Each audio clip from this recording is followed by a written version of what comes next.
Babatiin ko lang ng happy birthday in advance sa February 2, si Giancarlo Balana.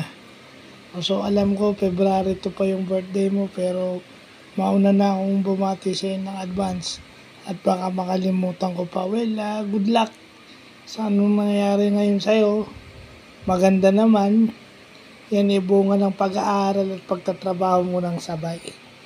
So sana magpatuloy pa yung iyong paglago sa trabaho, pagtalino mo sa trabaho, pagiging mabuting tatay at asawa.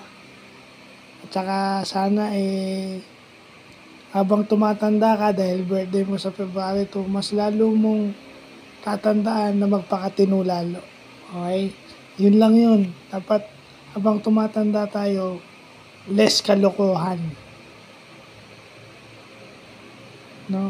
Kasi lalo na may anak ka na. So, yun. Pag may pamilya, ang focus is yung anak. Kung paano mapapabuti yung anak at saka asawa. So, mabuti naman sila. Sana itong birthday mo, another year, sana mas bumuti pa sila dahil sa'yo. So, yun lang masasabi ko sa'yo. Happy birthday in advance. More birthdays to come and God bless.